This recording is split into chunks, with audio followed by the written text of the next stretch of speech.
Salam, bugün burçlarda soru çözүү bilen devam edeceğiz. Burçlarda değişik sorularımız var. Ne tip olsa öğreneceğiz. Şimdi birinci sorumuzdan başlayalım şöyle. D1 D2 paralel olsa diye. Onda şu x'in bakasını soruyor. X neçe diye. Şimdi paralellikte şey uzatma. Şu burçlar birbirine denk oluyor. Çünkü şu burç denk oluyor. Onda ne mi de tutaydı gönü? 2x koşmak 10 denkdir. Yani şu burç denkdir şu diyelim. X koşmak 40. X'lar bir tarafa geçirelim. 2x ayırmak x denktir. 40 ayırmak 10. 2x'ten 1x ayırsak x denktir. O berdeme 40'tan 10 ayırsak 30 derece oluyor. Çünkü x'in 30 derece oluyor. Devam edelim. Şimdi ikinci sorumuz da bu birinci soru oluyor. Bu da ikinci sorumuz. Devam edelim. Ne edelim? 2x, 3x var. Şeyli yağdığı vardı. D1, D2 paralel olsa şu x'in koşunumuz 180 gradus edin. 180 derece denkdir. Onda şu tadiye eden 2x koşmak 3x denkdir. 180 derece. 5x denkdir. 180 derece. X denkdir. 180 derece bölen 5'e x'imiz 36 derece oluyor. Çünkü devam edelim. Berde bir yazıyın burçumuz verilen şu 180 dereceden. Çünkü şu burç.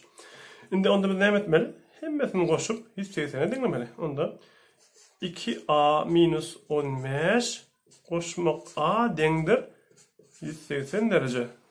Şimdi a'lar koşalım. 3a minus 15 denktir 180 derece. 3a denktir. Minus 15 beri koşmak geçe 195 şöyle koşacağız. Çünkü a denktir 195'i böleceğiz 3'e. Şöyle bölelim. 195'i 3'e bölüp görelim. Şimdi ne çıkacak? 6 3'üm 18 ayırsak 1 15 onun içinde de 5. Onda a'mız 65 derece oluyor. Çünkü devam edelim. D1 D2 paralel olsa diye berde de x soruya x tapmalı. Şimdi şu 3 burçun cemi 360 derece denkti. Haysiyeti vardı. Onda ne edeceğiz? 2x koşmak 3x koşmak x koşmak 24 denktir. 360 derece diye. X'ler koşalım. 2x, 3x, 5, 6x. 6x koşmak 24 denktir. 360 değeri. 6x denktir. 360 ayırmak 24. 6x denktir. Ne olur? 336 olur. X denktir. 336 ile böleceğiz 6'a. Şu tane böyle. Yazıp böyle. 6'ya bölsek. 6 yaşım 30 ne oluyor? 3. Onun için 36'nın içinde 6 gerek. 36 oluyor. Çünkü 56 koyum var. 56 denk oluyor x. Şimdi bir yerde nimet verilmedik koddur. Böyle bu soruya geçelim. Aşağıdaki sorudan devam edelim. Dursun bu. Şimdi şu soruda S, O, F burcu soruyor. Yani S, O, F. Yani şu burç soruyordu.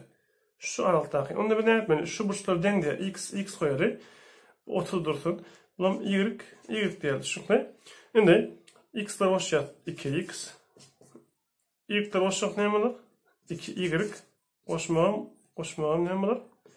30 denkdir. Neçe yalıymış gerçi denk olur? 180 derece denk doğru değil. Nuştan 2'nin dışını çıkarsak x koşmak y olur denkdir. 30'dan böyle ayırmak geçirsek 180'den 30 ayırdık 150 oluyor. Ve 2'den bölmek geçirsek x koşmak y denktir 150'ni böleceğiz 2'ye neçe olur? 75 derece olur. Ne bize x koşmak y taptık yine. X koşmak y 75 ve bize şunu soruyor. Onda biz ne etmeli? Şu x'e 75 koşmak üstünü 30'dan koşsak şu burçumuz oluyor da 105 derece oluyor. Düşünün. Devam edelim. Şimdi şöyle sorularımız var. Şimdi şu D1 D2 paralel olsa diye x'in bakasını soruyor bize. Şimdi şöyle bir yağdığı vardı. Çift taraftaki burçların cemi yani koşulmada sağ taraftaki burçlara denkti. Onda ben ilk sağdakla yazacağım. X koşmak 50 koşmak 30 denk olmalı. Bunu koşayın. 20 60 koşak 80 80'e 40 koşak ne oluyor? 120 doğru değil mi? Verim x koşmak 80 deňdir 120 derece, 120, x deňdir 120'den 80 ayırsak 40 derece oluyor. Çünkü x taptık. Devam edelim. Verdiğim D1, D2 paralel diye ve A'nın bakasını soruyor. Şu 40 derecedir. 40 derece. Şimdi biz var şunu paralelliği şöyle açık çizer şeyle. Buna şöyle udaldalayı. Udalttık şöyle. Şöyle yağda verserdim. 120 şu taylak burç ne? Şunun oluşan 180'e denk deyip onda şu taylak ne açı oluyor? Ne açı burç oluyor? 180'in ayıraymalı da şunu. 60 derece oluyor. Şu 60 oluyor, bu da 60 oluyor. Şu da 60 oluyor. Çünkü şunun şu denkde. Şimdi şu ikisinin koşanın daşkı burç eden.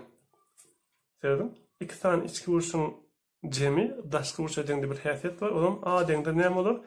60 koşmak 40'tan A'mız 100 olur. Çünkü devam edelim. Aşağıda bir misalımız var. D1, D2, D3'e paralel diye. Onda 100 verilen şu tayi verem A.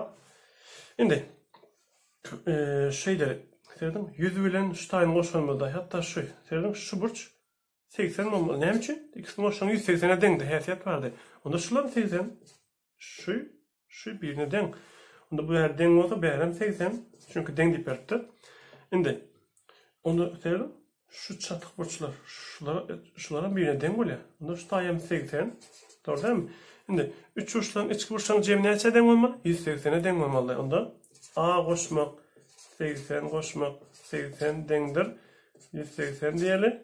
A koşmak bu 260 oluyor. Denkdir 180. A'mız ne açı olur?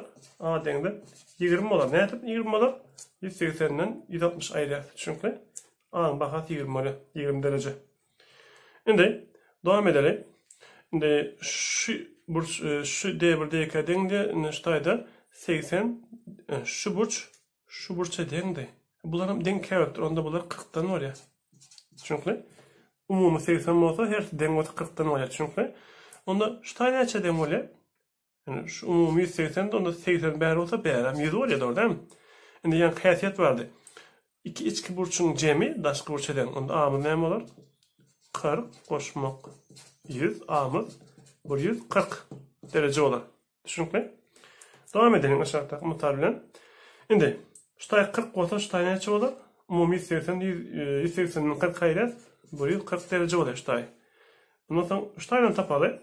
Umumi 180 de şu tay 30 olsa bari 150 derece. Şimdi ne hemen geçiptik şöyle hayat vardı. Şu 4'sünü koşanımız 540'a denkdi. Onu yazalım. 140 koşmak A, koşmak A, koşmak 150 denkdir 540 derecede. A'lar koşacağız 2A, koşmak bunlar koşacağız 290 var ya. Denkdir 540. 2A denkdir 540 ayırmak 290. 2A denkdir şu 540'tan 290 ayrılayım ya da bir şey hem kelimemizde kovalı hem yanlış köp yanlış koy vermeyiz. Kar versek kar fakman da gün ne oluyor? 4'ten 9 ayıp olmuyor. Kar versek 14, 14'ten 9 ayırsak 5. Bu 4 oldu. 4'ten 2 ayırsak 2. 250. Şimdi 250 olsa A'mız. Yani tabi 250'ni 2'ye bölüyoruz. Onda A'mız 125 derece oluyor. Dinleyeniniz için çok sağ olun.